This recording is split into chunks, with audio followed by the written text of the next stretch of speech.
walaupun tidak dilarang, kurban boleh dilaksanakan di tempat yang lain, daging korban boleh dibagikan ke negara yang lain lebih jauh, tapi yang paling utama korban dilaksanakan. Di mana kita mencari rezeki, di mana kita berhubungan dengan tetangga sekitar, disitulah tempat hewan korban kita sembelih. Karena itu, hayya 'alal falah.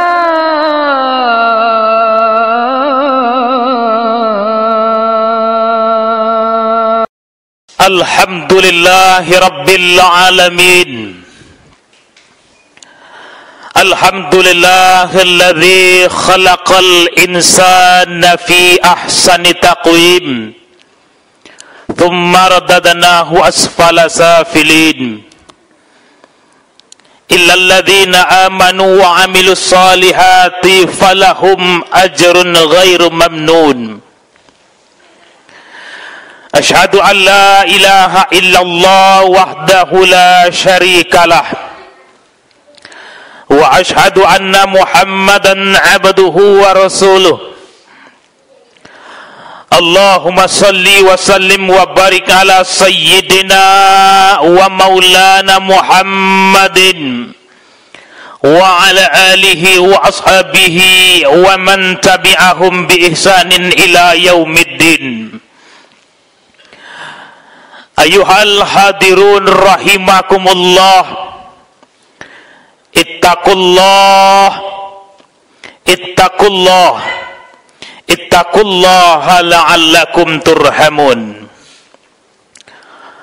Wa summa qala Allah ta'ala fil Qur'anil Karim, bismillahirrahmanirrahim, inna a'tainakal kautsar fasalli li rabbika wanhar, inna syani'aka huwal abtar. Sadaqallahul azim.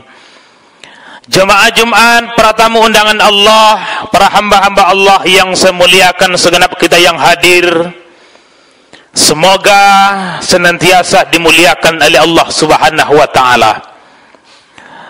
Mari sama-sama kita awali untuk senantiasa bersyukur kepada Allah Subhanahu wa ta'ala. Alhamdulillah, di tengah-tengah kesibukan kita dan kegiatan kita, masih terpanggil hati kita untuk hadir menunaikan sholat fardu Jumat di tengah-tengah urusan-urusan duniawi kita. Maka oleh sebab itu banyak-banyaklah bersyukur kepada Allah Subhanahu wa ta'ala, karena ternyata di antara nikmat yang tak terlihat, yang mungkin tak kita rasakan, adalah rasa keterpanggilan ketika dalam menghadap kebaikan, dalam beribadah kepada Allah Subhanahu wa ta'ala. Dan juga justru sebaliknya merupakan siksa yang tak bisa kita rasakan, padahal itu merupakan siksa dari Allah Subhanahu wa ta'ala. Apa itu? Ketika hati merasa tenang-tenang saja, ketika hati merasa santai-santai saja, biasa saja, ketika kita meninggalkan ibadah Allah Subhanahu wa ta'ala.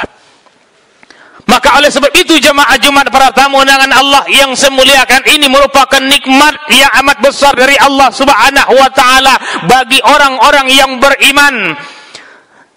Tidak usah kita jauh-jauh berpikir nikmat-nikmat yang lain, syukuri sajalah nikmat rasa keterpanggilan kita.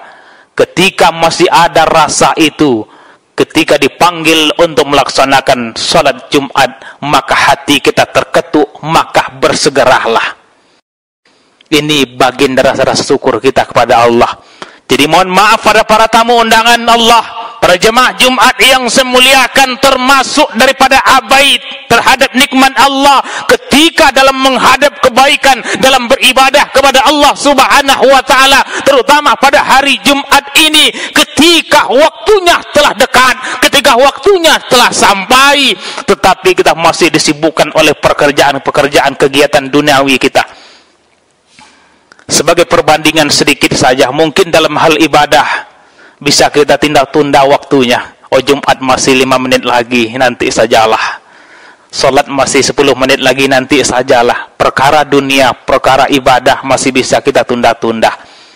Tapi bagaimana ketika sampai panggilan Allah yang berikutnya? Apa itu? Fa idza jaa ajaluhum la yastakhiruna sa'atan wa la yastaqdimun. Apabila telah datang masa ajal bagi seseorang, tak bisa dia menunda-nunda seperti menunda dia ke masjid tadi, ibadah salat tadi. Maka pada detik itu, pada saat itu, dia tidak bisa memajukan, menunda barang sesaat pun. Ajal akan tiba. Maka renungilah itu. Ketika ajal tak bisa ditunda-tunda, harusnya menjadi perbandingan bagi kita. Ibadah kepada Allah jangan juga kita sepelekan, jangan juga kita tunda-tunda. Semoga kita menjadi renungan dan rasa syukur kita kepada Allah Subhanahu wa ta'ala. Jamaah Jumat, para tamu undangan Allah yang saya muliakan. Selanjutnya, ya sama-sama banyak-banyak kita berselawat, berkirim salam buat junjungan kita Nabi Allah Muhammad sallallahu alaihi wasallam. Allahumma salli ala Muhammad wa ala ali sayyidina Muhammad. Semoga Allah pertemukan kita dengan beliau, walaupun kita terpaut jauh hidup kita dengan beliau, tapi mudah-mudahan dengan banyak berselawat, ikut sunnah-sunnahnya, kita akan dipertemukan, dan kalau bisa satu tempat istimewa dengan beliau Nabi kita Muhammad sallallahu alaihi wasallam, dengan syarat banyak berselawat, hiduplah atas sunnah-sunnah dan petunjuk beliau. Jamaah Jumat, para tamu undangan Allah yang semuliakan, selanjutnya khatib mengajak kepada seluruh kita yang hadir, terutama khatib pribadi, mari tingkatkan amal soleh, iman dan takwa kepada Allah, seiring di dalam kita menghabiskan sisa-sisa hidup yang masih diberikan oleh Allah Subhanahu wa ta'ala.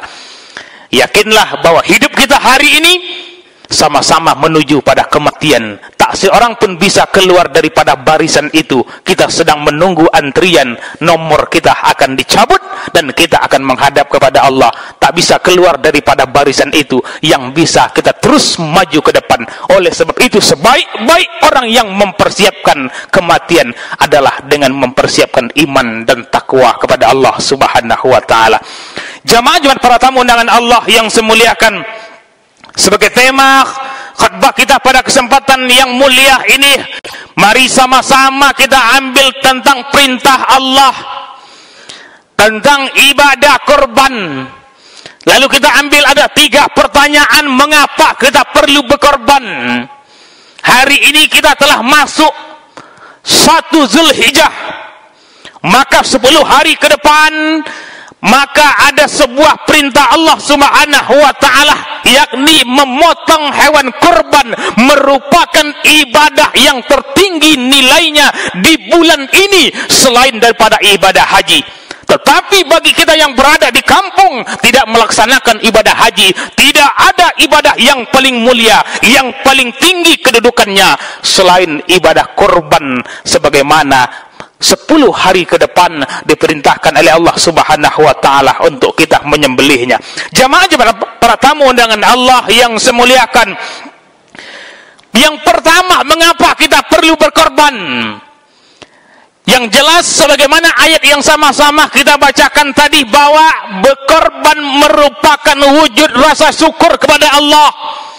Jelas ayatnya, kata Allah, inna a'tainakal kautsar fasalli li rabbika wanhar inna syani'aka huwal abtar. Allah telah berikan kepadamu nikmat yang banyak, maka dirikan salat untuk Rabbmu. Yang kedua, berkorbanlah. Jadi jemaah para tamu undangan Allah yang semuliakan, korban merupakan wujud rasa syukur. Karena kata para ulama kita, Imam Al-Ghazali, syukur tidak hanya sebatas alhamdulillah semata-mata. Itu hanya syukur di lisan saja. Tetapi ada syukur yang paling tinggi nilainya. Apa itu? Syukur bilhal, dengan perbuatan. Maka ibadah korban merupakan wujud rasa syukur dengan perbuatan, bahwa betul nikmat sungguh amat banyak diberikan oleh Allah dalam kehidupan kita. Tak ternilai, tak terbandingkan dengan ribuan salat kita, ibadah kita kerjakan, puasa tahunan, setiap hari kita berpuasa, tak ternilai nilai amal ibadah yang kita kerjakan itu dengan nikmat yang telah diberikan oleh Allah. Lalu bagaimana caranya? Tunjukkan rasa syukur kepada Allah. Kurban merupakan wujud rasa syukur terhadap nilai nikmat Allah yang telah diberikan di dalam kehidupan kita. Jamaah Jumat para tamu undangan Allah yang saya muliakan. Kemudian yang kedua, mengapa kita perlu berkorban? Ibadah korban sebagai sarana pendekatan diri kita kepada Allah Subhanahu wa taala. Tentu ini terambil daripada akar kata korban itu sendiri, qarib, dekat dengan Allah Subhanahu wa taala. Maka seorang hamba di dalam menjalani kehidupan ini ketika ingin dekat dengan Allah Subhanahu wa taala, maka salah satu jalan mampu berkorban. Di dalam kehidupan sajalah ketika kita ingin dekat dengan orang lain, dengan orang-orang yang kita sukai, maka salah satu syaratnya mau atau tidak kita berkorban. Ketika kita tergolong orang-orang yang pelit, tak mau berkorban, jangan harap untuk bisa mendekati seseorang. Begitulah contoh yang paling singkat, yang paling simpel dalam kehidupan. Dengan Allah kita berharap, wahai ya Allah, tolong kami. Iyyaka na'budu wa iyyaka nasta'in. Kepadamu ya Allah kami menyembah, kami mohon pertolongan di setiap perbuatan kami, di setiap kehidupan kami. Tolong kami ya Allah. Tetapi ketika kita meminta berkorban, maukah kita membuktikan wujud rasa syukur kita, bukti untuk kita dekat dengan Allah dengan cara berkorban? Di dalam salat juga, di dalam Al-Quran juga kita temukan yang kita baca dalam surat Iftitah, inna salati wa nusuki wa mahyaya wa mamati lillahi rabbil alamin. Kita baca itu dalam salat kita, wahai ya Allah, sesungguhnya salatku, ibadahku, hidupku, matiku, aku persembahkan untuk Engkau ya Allah. Lalu Allah pinta, betulkah hamba ini hidup dan matinya hanya untuk Allah? Lalu diuji dengan korban, maukah kita berkorban atau tidak? Ketika kita masih menunda-nunda, menunggu-nunggu, merasa masih berat untuk berkorban, itu artinya bahwa ibadah salat kita yang kita ucapkan itu masih berdusta dengan Allah Subhanahu wa taala. Makanya Nabi mengatakan, "Man kana lahu sa'at wa lam yadahi falam yaqrabana musallana." Siapa yang punya kelapangan, punya rezeki tapi tak mau dia berkorban, maka jangan dekat-dekat tempat salat kami. Apa maknanya? Orang yang salat tapi masih menunda-nunda korban, itu artinya dia membohongi apa yang diucapkan dalam salatnya. Maka kata Rasul, jangan dekat-dekat dengan tempat salat kami. Jemaah Jumat para tamu undangan Allah yang semuliakan. Kemudian yang ketiga, mengapa kita perlu berkorban? Korban adalah ibadah sosial. Makanya di antara keutamaan tempat untuk berkorban adalah di mana rumah dan tempat tinggal kita. Itu yang paling utama.